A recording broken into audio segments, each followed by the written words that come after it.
All right, in this video, I'm going to review how to use a trig table. I've kind of rewritten in just one of the rows from your trig table, but two things that are important here is that whatever the angle is on the left side, it's going to correspond with the slope ratio on the right. Also, these triangles kind of help you know which angle it's across from or which side that angle is across from, and that will become more important as we move forward. But if we take a look at this first one here, we see a y as a side length. So if my y is the side length, then I know I'm going to have to set up a proportion to solve. So I'm going to use the fact that this is 22 degrees. And again, on your trig table, you'd have all these angles, but you would scroll all the way down until you see 22.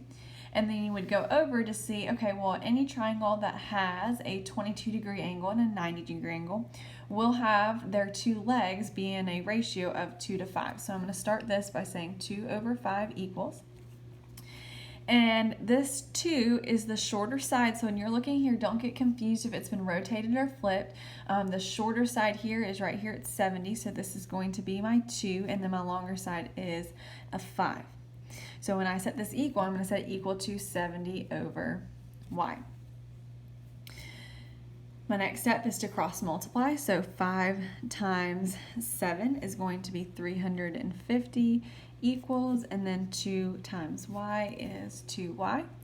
And then my last step is to divide both those sides by 2, leaving me with y equals 175. So this side over here is 175 units long.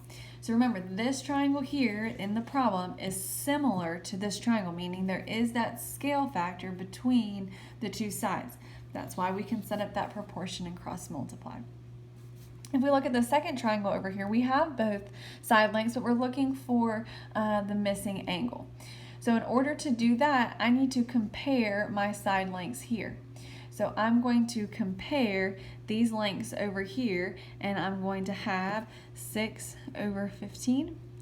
And then I'm going to reduce that. I can divide both of these by 3. So 6 divided by 3 is 2, and 15 divided by 3 is 5. So because this reduces to 2 over 5, what you're going to do in your table is you're going to look on this right-hand column all the way down at all these different ratios until you see 2 over 5. And we know that if the legs are in a ratio of 2 to 5, then the angle has to be a 22-degree angle. So that is what my theta is going to equal.